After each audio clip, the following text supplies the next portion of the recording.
আপোনালোকে প্ৰধানমন্ত্ৰী আৱাস গৃহ লাভ কৰা নাই নেকি? যদিহে আপোনালোকে লাভ কৰা নাই কেনেদৰে লাভ কৰিব পাৰিব? জিঅ' টেগিং কৰিব লাগে। লগতে যদিহে আপোনালোকে প্ৰধানমন্ত্ৰী আৱাস গৃহৰ কাৰণে আপোনালোকৰ ঘৰ জিঅ' টেগিং হোৱা নাই নেকি? যদিহে জিঅ' টেগিং হোৱা নাই কিয় হোৱা নাই বা কেনেদৰে আপোনালোকে জিঅ' টেগিং কৰিব পাৰিব?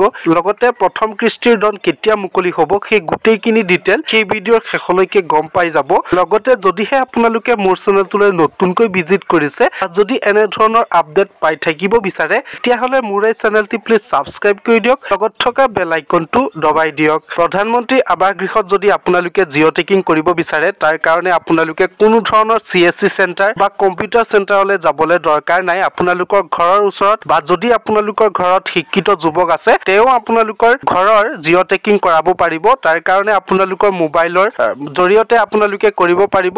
তাৰ কাৰণে আপোনালোকৰ ডকুমেণ্ট প্ৰয়োজন হ'ব আধাৰ কাৰ্ডত থকা মোবাইল নাম্বাৰ যেটো আপোনালোকৰ আধাৰ কাৰ্ডৰ লগত সংলগ্ন থাকে মোবাইল নাম্বাৰ সেই মোবাইল নাম্বাৰত OTP আহিব। সেই OTPৰ জৰিয়তে আপোনালোকৰ ঘৰৰ জিঅ' টেগিং কমপ্লিট কৰাব পাৰিব। লগতে অসমৰ মাননীয় মুখ্যমন্ত্ৰী ডক্টৰ হিমন্ত বিশ্ব শৰ্মাই সংবাদমেলৰ যোগেদি জনাইছে যে অসমৰ ৰাইজে কেনেদৰে জিঅ' টেগিং কৰিব পাৰিব। লগতে প্ৰধানমন্ত্ৰী আৱাস গৃহত কেনেদৰে আপোনালোকে নাম পঞ্জীয়ন কৰিব পাৰিব বা কেনেকুৱা পৰ্যায়ত আপোনালোকৰ ঘৰ পোৱা যাব সেই গোটেইখিনি ডিটেইল অসমৰ মাননীয় মুখ্যমন্ত্ৰী ডক্টৰ হিমন্ত বিশ্ব শৰ্মাই অসমৰ ৰাজ্যক জনাইছে। যদিহে আপোনালোকে নিজৰ মোবাইলতে কৰিব বিচাৰে তেতিয়াহ'লে মোৰ ভিডিঅ' ডেসক্ৰিপচনত লিংক দিয়া আছে। তাত গৈ আপোনালোকে ডাইৰেক্টলি আপোনালোকৰ ঘৰ জিঅ' টেগিং কৰাব পাৰিব। লগতে অসমৰ মাননীয় মুখ্যমন্ত্ৰী ডক্টৰ হিমন্ত বিশ্ব শৰ্মাৰ মন্তব্য আগবঢ়াইছো। আপোনালোকৰ সকলোৰে মনত আছে যে কিছুদিন আগতে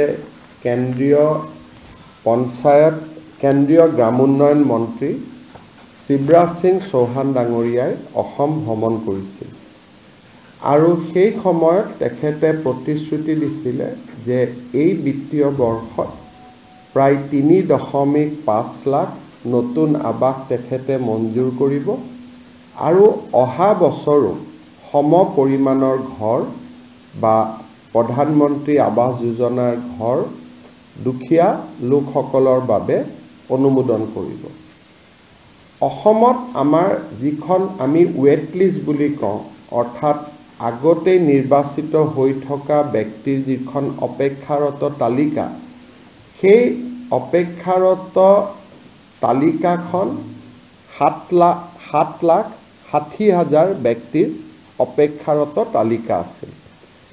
শিৱৰাজ সিং চৌহান ডাঙৰীয়াই প্ৰতিশ্ৰুতি দি যোৱা অনুসৰি আমাক 3,80,000 নতুন ঘৰ তেখেতে আমাক আবণ্টন দিয়ে আৰু আমি আপোনালোকক জনাবলৈ পাই ভাল পাইছোঁ যে অহা 19 তাৰিখে সমগ্ৰ ৰাজ্যজুৰি অনুষ্ঠিত হ'বলগীয়া এক সমাৰোহৰ জৰিয়তে আমি এই 3,80,000 হিতাধিকাৰীৰ ঘৰ বনাবৰ বাবে তেওঁলোকৰ প্ৰথম যিটো কিস্তি বুলি কয় তাক আমি হিতাধিকাৰীসকলৰ বেংক একাউণ্টলৈকে ট্ৰান্সফাৰ কৰিম।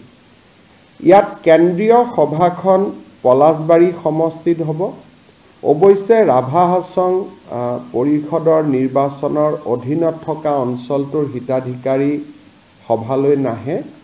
বাকী পলাশবাৰী, হাজো, শুৱালকুছি, ছয়গাঁও, বকুৰ ৰাভা হাছঙৰ নিৰ্বাচন নথকা অঞ্চলবিলাকৰ হিতাধিকাৰীৰে পঞ্চায়ত মন্ত্ৰী ৰঞ্জিত দাস ডাঙৰীয়া আৰু মোৰ উপস্থিতিত পঞ্চায়ত আৰু গ্ৰাম উন্নয়ন বিভাগে প্ৰথম কিস্তিৰ ধন 3,80,000 হিতাধিকাৰীলৈকে বিতৰণ কৰিব।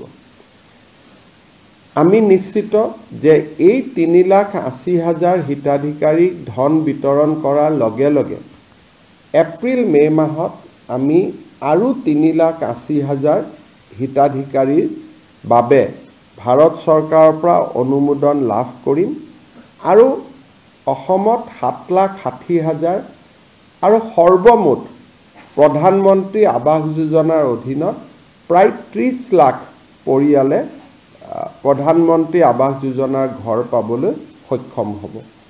ইতিমধ্যে প্ৰায় 22 লাখ পৰিয়ালে ঘৰ পাইছে বা ঘৰ নিৰ্মাণৰ কাম চলি আছে।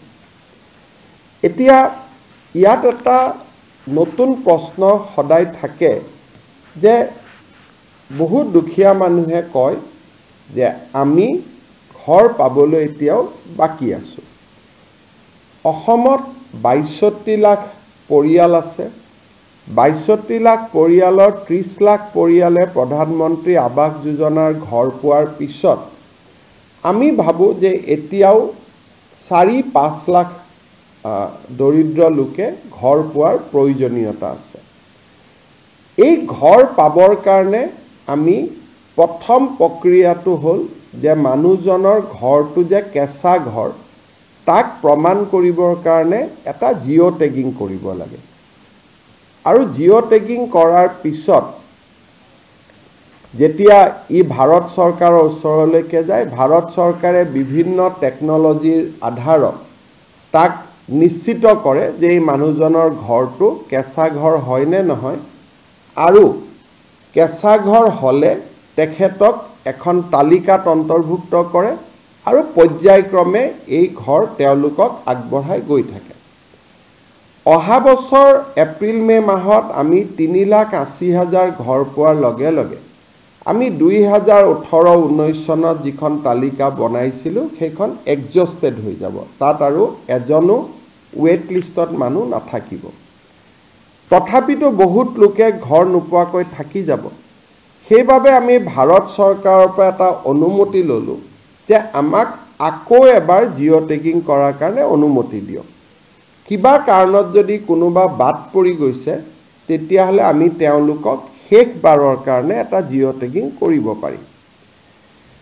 কিন্তু জিঅ' টেগিং কৰিলে সাধাৰণতে গাঁৱৰ মানুহে আমাক আপত্তি কৰে যে পঞ্চায়ত আৰু গ্ৰামোন্নয়ন বিভাগৰ কৰ্মচাৰীসকলে ২৫-৩০ হাজাৰ টকা দাবী কৰে আৰু তেওঁলোকক যদি টকা দিয়া নহয় তেওঁলোকে দৰিদ্ৰ দুখীয়া মানুহৰ ঘৰ জিঅ' টেগিং নকৰে।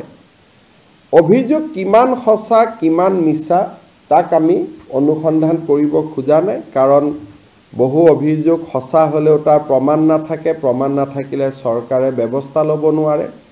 সেইকাৰণে আমাৰ সদায় লক্ষ্য আছে যে ইম্প্ৰুভমেণ্ট অফ দ্য ছিষ্টেম, ব্যৱস্থাৰ পৰিৱৰ্তন হ'ব লাগে, যাতে ব্যৱস্থাৰ পৰিৱৰ্তনত দুৰ্নীতি বা দৰিদ্ৰ মানুহক প্ৰবঞ্চনা কৰাৰ যিখিনি ক্ষমতা সি যাতে একেবাৰে সীমিত হৈ পৰে, যে কৰিব খুজিলেও কৰিব নোৱাৰে।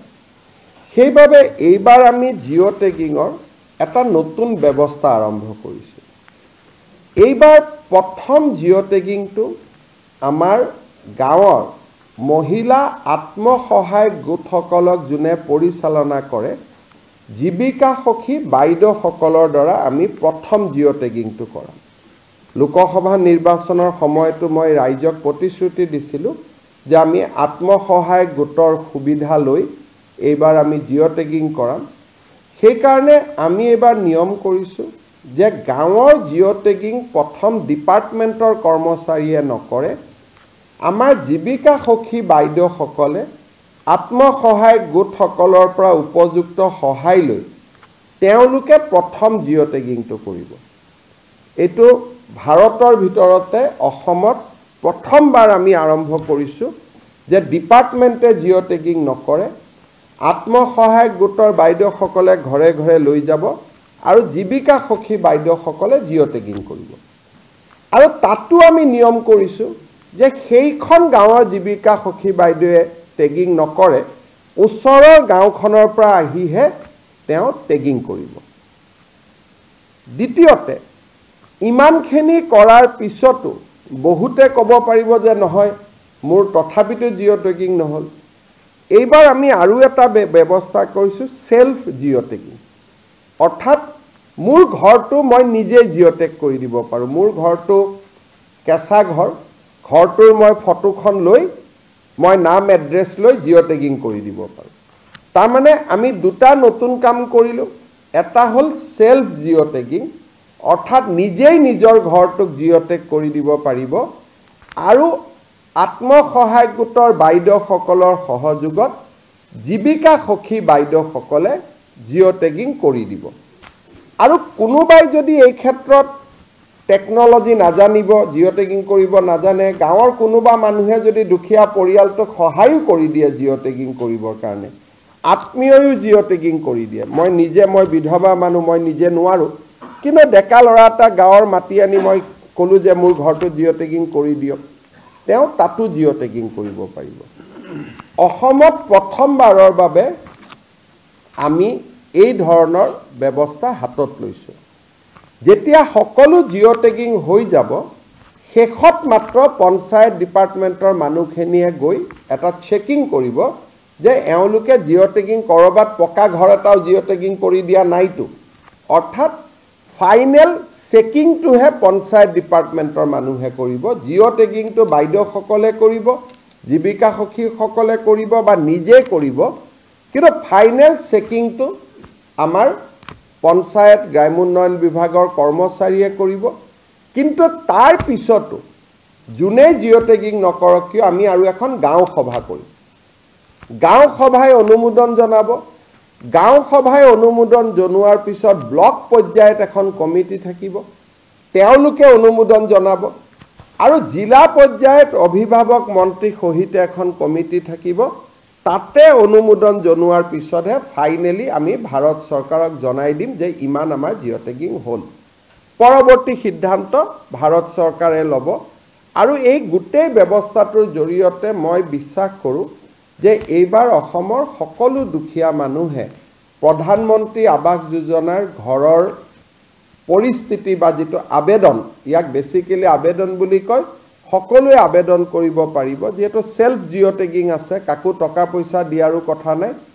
এই যে সেল্ফ জিঅ' টেগিঙৰ ব্যৱস্থাটো যাতে ৰাইজে গম পায়, জনপ্ৰিয় হয়, তাৰ কাৰণে মই আজি এই বিশেষ ব্যৱস্থাটো জনাবৰ বাবে আপোনালোকক এখন সাংবাদিক মেলৰ জৰিয়তে আহ্বান কৰিছিলোঁ। মোৰ ইয়াৰ পিছত আৰু দুটা টপিক আছে, কিন্তু মই আমাৰ পঞ্চায়ত গ্ৰামোন্নয়ন বিভাগৰ প্ৰধান সচিব জন এক্কা ডাঙৰীয়াক অনুৰোধ কৰিম যে অকণমান এই অন্বেষা মানে যিটো আমি আৱাস পৰ্টেল কৰিছোঁ, এই আৱাস প্লাছ আৰু আৱাস পৰ্টেলটোনো কি, এই বিষয়ে তেখেতে আপোনালোকক জনাব। মই গাঁৱৰ ডেকা ল'ৰাসকলকো আহ্বান জনাম যে আপোনালোকেও দুখীয়া দৰিদ্ৰ মানুহক যিটো self loaded portal, self load কৰিব পাৰি, আপোনালোকে সহায় কৰি দিয়ক, সকলোৱে যাতে এটা সুবিধা পাব পাৰে। আৰু আমি চিন্তা এইকাৰণেই কৰা নাই, 30 লাখ মানুহৰ নামটো নিজে নিজে মাইনাছে হৈ যাব, তেওঁলোকে আগত ঘৰ পালেই। গতিকে এই গোটেই ব্যৱস্থাটোৰ ফলত হয়তো 5 লাখৰ জেগাত 7 লাখ জিঅ' টেগিং হ'ব। সেইটোত আমি একো চিন্তা কৰা নাই। প্ৰধানমন্ত্ৰী ডাঙৰীয়াক অনুৰোধ কৰি যিকেইটা ঘৰ লাগে আমি